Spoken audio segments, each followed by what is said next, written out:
Hello and good morning.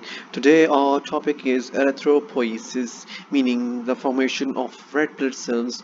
Poiesis means formation, erythro means red blood cells. As you can see, the red blood cells, these are the red blood cells. This is the shape of the red blood cells. They are bivalent and they are traveling in the blood vessels, which have three layers: tunica, adventitia, media, and intima. This is not our concern. With the red blood cells, there's a friend known as white blood cells and platelets. So here is the scheme. I will be teaching these things today. So hemopoiesis, hemo, red blood cell formation, hemo referring to blood cells, poiesis development. The word hemopoiesis refers to the production and development of the red blood cells. Okay, so erythrocytes, it is the formation of them is called erythropoiesis. Leukocytes mean leukopoiesis.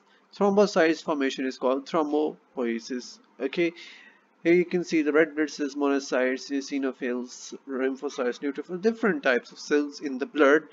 So first of all, it is the process of development, differentiation, and maturation. First they are produced, then they are differentiated, and then they are matured. Development means they are not very specific, and differentiation means that they are being differentiated into red blood cells, white blood cells, and so on. And maturation, when it is decided which cell it will be, and then the phase of maturation starts from the primitive cells, stem cells. First of all, the primitive stem cells form. As you can see, this is a stem cells. Now we will decide which stem cell it would be, a lymphoid stem cells or a myeloid stem cells. If it is a myeloid stem cell, it will form three things: red blood cells, platelets, or a myoblast. Myoblast will further form granulocytes, in which eosinophils, neutrophils, and basophils are included. If it forms the lymphoid stem cell, then it will form a lymphoblast. Blast mean formation, and B lymphocyte, T lymphocytes, and natural killer cells will be formed. These all are the white blood cells, and this is a red blood cell. Okay, so theories of erythropoiesis, we will not concern ourselves with this. And yes, site of erythropoiesis, it is very important during intrauterine life, the life of the uterus, when there is a placenta between the mother and the baby. Mesoblastic stage, third week to third months, and hepatic stage, and then the myeloid stage.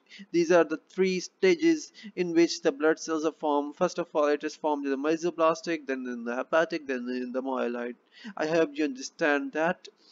And then when a person grows, uh, all bones with red bone marrow form uh, red blood cells, and liver and spleen also form red blood cells, meaning all of them form red blood cells, and liver and spleen including. So when in adults after 20 years of age, long bones like femur and humerus, skull, vertebrae, ribs, and sternum only form the red blood cells, not all the bones. Okay, so here is the site of erythropoiesis. Gestational, as you can see, cellularity, the gestational age, and then we will go from 1 year to the 60. First of all, it is formed in the yolk sac in the uterine life, and then from the third month, the liver and the spleen take the charge of forming, and then when the after birth, as you can see, after birth, it is being formed in the bone marrow of these bones, vertebrae, sternum, ribs, and femur. Okay, so first of all, a pluripotent hematopoietic stem cell is formed. A stem cell is not yet differentiated. Its fate is yet to be decided, whether it will be a red blood cell or a white blood cell. So then it is formed a pulse forming unit erythrocyte. Okay, then a colony forming erythrocyte, and then a pro-erythroblast. Okay, then a basophilic erythroblast, then a polychromatophilic.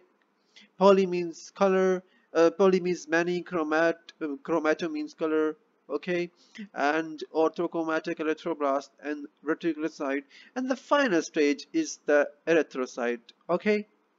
So as you can see, it can also differentiate into pluripotent hematopoietic cell, burst forming, colony forming. After proliferablast, it can form a normoblast as well, early normoblast, intermediate rate, reticulocyte, and erythrocyte.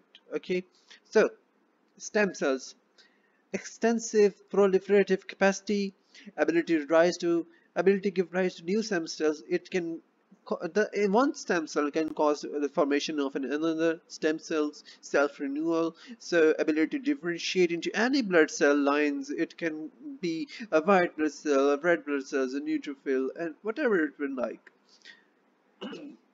So, hematopoietic stem cells are bone marrow cells that are capable of producing all types of white blood cells, and they differentiate into another type and called progenitor cells. Okay, so here you can see there is a pluripotent hematopoietic cell, then colony forming. It is forming into two granulocyte or monocyte, and it can also form a megakaryocyte. Okay, megakaryocytes are basically platelets, and if it forms a CFUGM, it will form white blood cells. Okay, and if it goes into the erythrocyte formation, it will form a red blood cell. These are the three paths in which a stem cell can go, and it can also form lymphoid stem cells, which can T lymphocytes and B lymphocytes.